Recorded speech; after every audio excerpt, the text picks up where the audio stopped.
Good morning class. Last lecture में हम सदिश के योग का त्रिभुज नियम और समांतर चतुर्भुज नियम और बहुभुज का नियम तीनों नियम को देख चुके हैं, यानी कि triangle law of vector addition, rectangle and parallelogram law of vector addition and polygon law of vector addition. Vector का एडिशन करने के लिए हम ये तीन बेसिक लॉज को देख चुके हैं। अब हम लोग वेक्टर एडिशन की लिए एक डेरिवेशन फाइंड आउट करेंगे, यानी कि जब दो वेक्टर को हम ऐड करते हैं तो उसका रिजल्टेंट वेक्टर क्या होता है। जब मैंने आपको समझाया था कि वेक्टर एडिशन जो होता है वो नॉर्मल मैथ्स से अलग रूल चलते हैं वेक्टर को ऐड करने के लिए।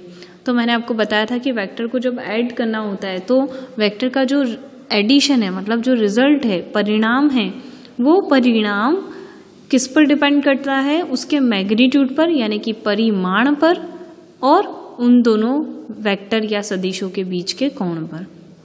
ठीक है, मैंने आपको 2 पॉइंट लिखवाए थे कि वेक्टर का जब एडिशन करेंगे तो क्या होगा, एक तो परिमाण पर डिपेंड करेगा उनका रिजल्ट मतलब आर। हिंदी मीडियम वाले याद रखिए, परिणाम को हम रिजल्ट कहते हैं और परिमाण को हम मैग्नीट्यूड कहते हैं। ठीक है, दोनों शब्द अलग हैं।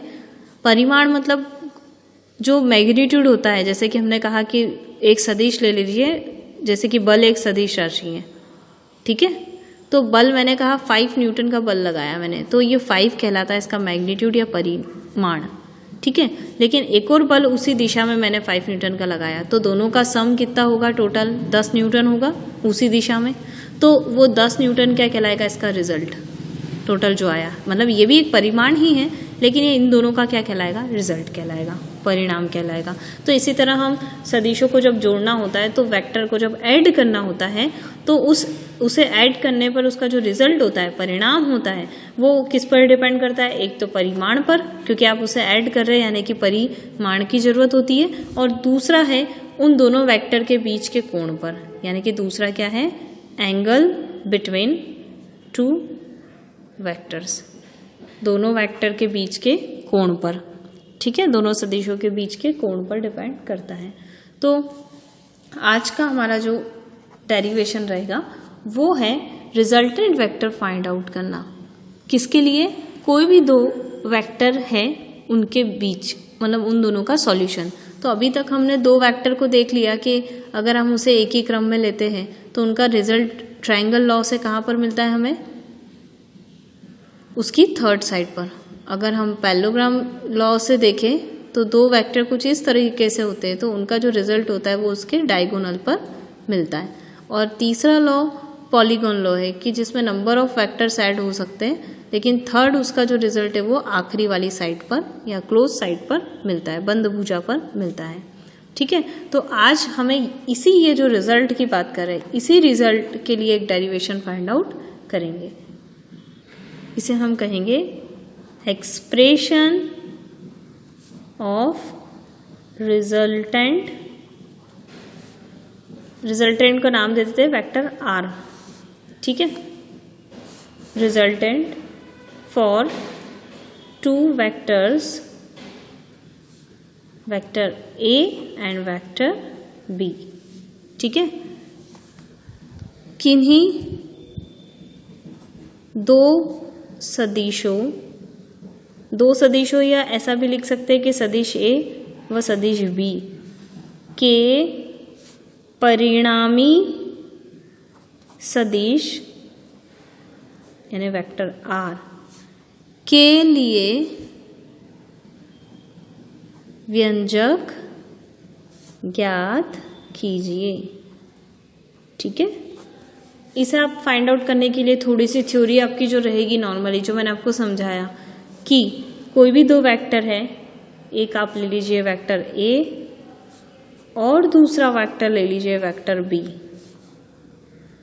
जो कि किसी पैरेललोग्राम या समांतर चतुर्भुज की 2 संगत भुजाएं यानी 2 एडजेसेंट साइड पर डिनोट किए जाते हैं विथ मैग्नीट्यूड एंड डायरेक्शन। ठीक है, then we construct a parallelogram में वेक्टर b, दोनों पैरेलल है एक दूसरे के, वेक्टर a, तो O P Q और S ले लीजिए। अगर ये वेक्टर A है तो ये भी वेक्टर A है, और ये B है तो ये भी B है, और इनका रिजल्ट कहाँ मिलेगा हमें, इसके डायगोनल पर, कुछ इस तरह से, इस डायरेक्शन में। तो वेक्टर R हमें यहाँ पर मिलेगा, और इन सभी के एरो कुछ इस तरह से होंगे। अगर ये पैरेलल है तो इनकी और इनकी डायरेक्शन सेम है, ये इसकी और इसकी डायरेक्शन सेम है। ठीक है, अब हमें क्या करना है, इनका एडिशन करके देखना है। उसके लिए हम कंस्ट्रक्शन में पहले ये देखेंगे कि यहाँ से एक परपेंडिकुलर खींचना है आपको, ये आपका कंस्ट्रक्शन पार्ट है। आप लिख भी सकते हैं कि रचना पर हमने P को OP को आगे की ओर बढ़ाते हुए बिंदु T पर बिंदु Q से एक परपेंडिकुलर डाला। ठीक है, यानी कि construct a perpendicular QT at the line OT, OT वाली लाइन पर QT परपेंडिकुलर डाला, तो ये वेक्टर B हो जाएगा। और यहाँ पर जो बनेगा वो 90 डिग्री का एंगल है, और ये वाला जो एंगल है उसे हम मान लेते हैं कि ये थीटा है।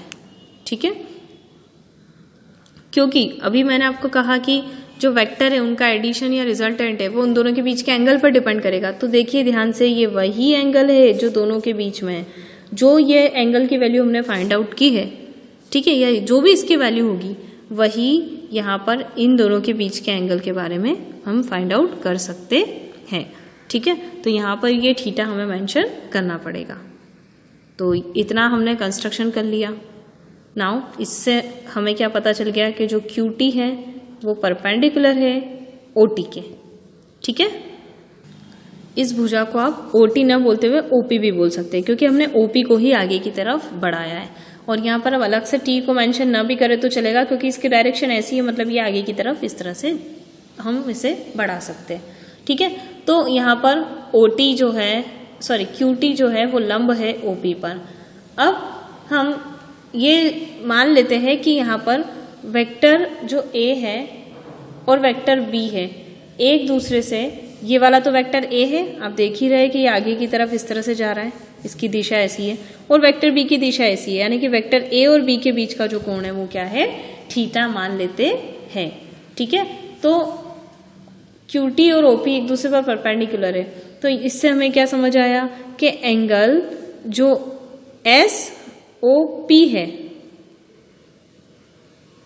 ठीक है, वो बराबर रहेगा QPT के, क्योंकि ये भी दो सदिशों के बीच का कोण है, ये वाला। ठीक है, ये एंगल और ये वाला एंगल भी थीटा ही होगा, क्योंकि ये भी उन्हीं दो सदिशों के बीच का कोण है। इसी को जस्ट हमने थोड़ा सा आगे बढ़ा दिया है और इसको हमने इसके पैरेलल ले रखा है। ये दोनों पैरेलल साइड है ना, तो हमें पता है कि एक ही हॉरिजॉन्टल लाइन से जितनी भी पैरेलल साइड जो एंगल बनाएगी वो हमेशा क्या रहेगा, सेम ही रहेगा। अगर ये थीटा है तो ये वाला भी सारे थीटा होंगे। सेम वही कंसेप्ट हमने यूज किया है कि ये हॉरिजॉन्टल से जो थीटा एंगल बन रहा है, तो सेम यही वाली साइड भी ये एंगल भी थीटा एंगल बनाएगी। तो एंगल ए और बी के बीच का कोण थीटा मान लिया है, तो इसका मतलब है कि एसओपी और एंगल क्यूपीटी दोनों ही क्या होंगे, थीटा होंगे, दोनों आपस में इक्वल होंगे। ठीक है, तो यहाँ पर हम पाइथागोरस प्रमेय से, बाय पाइथागोरस थ्योरम, सिंपल हम लिखेंगे बाय पीजीटी। अब देखिए पाइथागोरस प्रमेय क्या हो रही है यहाँ पर, ओ पी क्यू यानी पी क्यू का स्क्वायर किसके इक्वल होगा, P T plus Q T के स्क्वायर के। सिंपल हमने लॉ लगाया। अब देखिए यहाँ पर कि ये जो वैल्यू है हम ट्राइंगल यहाँ पर लेंगे ओ टी क्यू लेंगे। ठीक है, यहाँ पर ट्राइंगल हमें क्या लेना है, एक मिनट, ये आपका 90 डिग्री का एंगल है यहाँ से यहाँ तक पूरा, क्योंकि हमें इसको भी ऐड करना है और इस रिजल्टेंट को कैलकुलेट करना है, तो इस साइड को लेना पड़ेगा। तो ओ क्यू टी लेंगे हम इन ट्राइंगल, आप पहले लिख लीजिए इसे, in triangle O Q T. ठीक है, ओ क्यू टी पूरा लेंगे तो हम देख रहे हैं कि ओ क्यू यहाँ पर परपेंडिकुलर हो जाएगा, ओ टी यहाँ पर बेस हो जाएगा पूरा, और QT यहाँ पर परपेंडिकुलर, ये हाइपोटेनियस, ये बेस और ये परपेंडिकुलर हो जाएगा। ठीक है, तो अब हमें क्या करना है, इस OQ को तो हम एज इट इज ही रखेंगे। OT यहाँ पर दो चीज़ों से मिलकर बना है, किससे, OP से प्लस PT से, तो OT की जगह रखेंगे OP प्लस PT का होल स्क्वायर, और ये हो जाएगा आपका QT। ठीक है, अब हमें एक छोटा ट्राइंगल लेना है, कौन सा, PTQ। तो इन ट्राइंगल PTQ में आपको क्या दिख रहा है, ये थीटा। इस थीटा में हमें क्या पता है अभी तक, एक तो ये हाइपोटेनियस पता है B, और यहाँ से ये PT वाला टर्म जो आ रहा है इसकी वैल्यू फाइंड आउट करनी है। तो कहीं ना कहीं हाइपोटेनियस और जो है इस परपेंडिकुलर को भी, ये भी इसमें दिख रहा है हमें अलग से। तो देखिए अब इस डेरिवेशन में PT दिख रहा है आपको, जो ऑलरेडी यहाँ पर है। ये जो QT है वो यहाँ पर नहीं दिख रहा है, इसलिए इस QT को फाइंड आउट करने के लिए हम इस पे और इस पे फोकस करेंगे। तो ये वाली साइड हमारी परपेंडिकुलर है और ये क्या है, हाइपोटेनियस है। तो कौन सा एंगल लेंगे, साइन थीटा, जिसमें आप देखेंगे जिसकी वैल्यू होती है परपेंडिकुलर अपॉन हाइपोटेनियस। ठीक है, यानी कि लंब बटे कर्ण होती है। तो परपेंडिकुलर हो जाएगा QT, जो कि इसमें इसको फाइंड आउट करने के लिए वैल्यू निकल जाएगी हमारे पास QT, और जो ये वैल्यू है PQ ये निकल जाएगी। ठीक है, QT अपॉन PQ, कर्ण बटे लंब बटे कर्ण। तो लंब है यहाँ पर QT और कर्ण है PQ। ठीक है, यहाँ से हमने QT का मान निकाल लिया। QT बराबर क्या होगा, इस PQ का गुणा यहाँ कर दूंगी तो PQ साइन थीटा, सिंपल। अब इसी त्रिभुज के अंदर हमें कॉस थीटा भी निकालना है। तो कॉस थीटा क्या होता है, आधार बटे कर्ण होता है। ठीक है, आधार बटे कर्ण के लिए आप आधार क्या मानेंगे, PT, इस कोण के अकॉर्डिंग आधार PT हो जाएगा और कर्ण हो जाएगा PQ। तो PT बटे PQ, यहाँ से भी आप PT का मान निकाल लीजिए। तो आपने QT और PT, इस त्रिभुज में जो दो नई भुजाएं थी QT और PT, ठीक है, जिसे हमने रचना से बढ़ाई थी, वरना ये ऐसे पैरेललोग्राम होता, तो जिसे हमने बढ़ाई थी वो हमने पता कर ली। तो PT क्या होगा यहाँ पर, PQ cos थीटा। तो ये दो जो मान आए QT और PT, ठीक है, इस मान को हम यहाँ पर समीकरण नंबर 1 मान लेंगे और इस समीकरण 1 में रख देंगे। ठीक है, तो हम यहाँ लिखेंगे समीकरण 1 में QT व PT के मान रखने पर, on putting the value of QT and PT in equation number 1। ठीक है, क्या आएगा, OQ का स्क्वायर इक्वल टू QT का square plus OP plus PT था। ठीक है, ये आगे पीछे आप लिख सकते हैं। QT की जगह आपने रख दिया B, वेक्टर B है ना वो, तो यहाँ पर हम केवल मैग्नीट्यूड ले रहे हैं, इसलिए हम ऊपर एरो नहीं लगाएंगे। ये भी याद रखिए कि जब वेक्टर का केवल मैग्नीट्यूड लिखा जाता है तो वो F रहेगा, लेकिन अगर उसे दिशा के साथ लिखना है, परिमाण और दिशा दोनों, तो वेक्टर लगाना, और केवल परिमाण लिखना है तो वो F भी लिखा जा सकता है या वेक्टर F लगाकर मॉड भी लगाया जा सकता है। ठीक है, तो B साइन थीटा का स्क्वायर प्लस OP को हम क्या कहेंगे, आप देखिए यहाँ पर ये O है, O से P की दूरी वेक्टर A कहलाती है। तो वेक्टर को हम केवल परिमाण में A लेंगे, A, और PT को हम लिखेंगे, PT की वैल्यू जो हमने निकाली PQ cos थीटा का स्क्वायर। ठीक है, अब यहाँ पर हम देखेंगे कि B स्क्वायर है तो इसको ओपन करेंगे, B square sine square theta plus ये A प्लस B का होल स्क्वायर है, ये आप A मान लीजिए और ये B मान लीजिए। तो क्या होगा, इसे ब्रैकेट से सॉल्व करेंगे, A square plus B square, तो यहाँ PQ का भी स्क्वायर हो जाएगा और cos स्क्वायर थीटा हो जाएगा, प्लस 2AB, तो 2APQ cos थीटा। ठीक है, अब B square sine square theta plus, इसे ओपन करेंगे तो A स्क्वायर, PQ का स्क्वायर हम क्या कहेंगे, PQ को हम कहते हैं B, तो यहाँ पर B का स्क्वायर हो जाएगा इसकी जगह, cos square theta plus 2A, और इस PQ को B कहेंगे 2AB cos थीटा।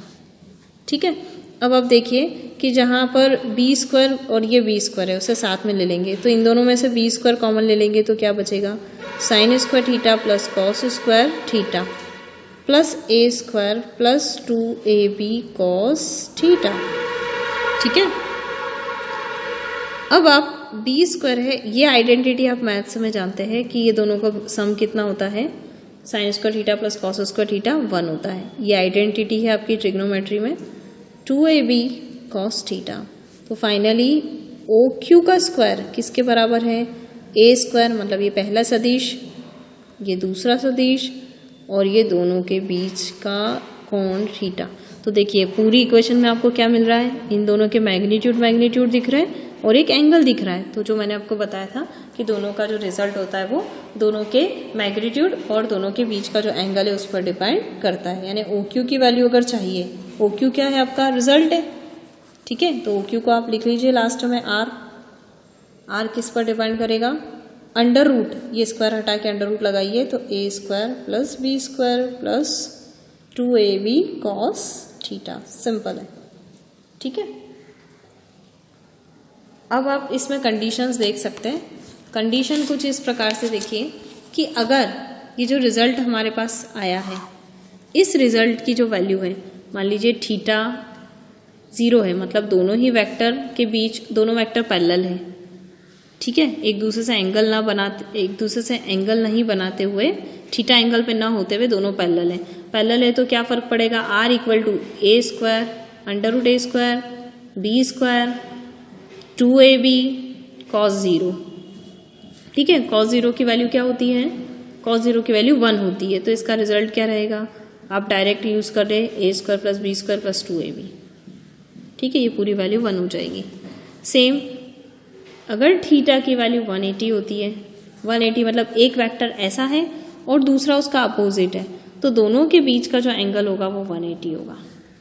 ठीक है, तो अगर थीटा की वैल्यू 180 है तो R equal to under root A square plus B square plus cos 2ab cos 180 degree. cos 180 की वैल्यू होती है -1 होने के कारण ये जो आगे का प्लस है वो चेंज होकर -2ab हो जाएगा। ठीक है, और if theta equal to 90 degree, दोनों 90 डिग्री पर होते हैं, जब दूसरे वैल्यू हो तीनों के अलावा, तो हम सीधा यहाँ पर जो 30 60 जो भी होगा, जो हमने फॉर्मूला फाइंड आउट किया वहां पर पुट कर देंगे। ठीक है, पर उसके अलावा अगर ये 3 कंडीशन आती है, कौन सी, एक तो पैरेलल यानी एक ही दिशा में दोनों का जाना लेकिन पैरेलल जाना, दूसरा है अपोजिट जाना दोनों का, और तीसरा एक दूसरे के परपेंडिकुलर जाना।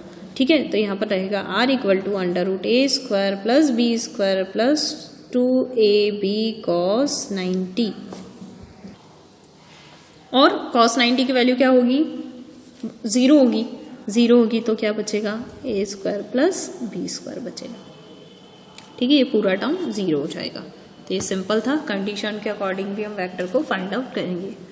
आज के लिए इतना ही। अब नेक्स्ट लेक्चर में हम लोग कुछ वेक्टर एडिशन की प्रॉपर्टीज देखेंगे। ठीक है, थैंक यू।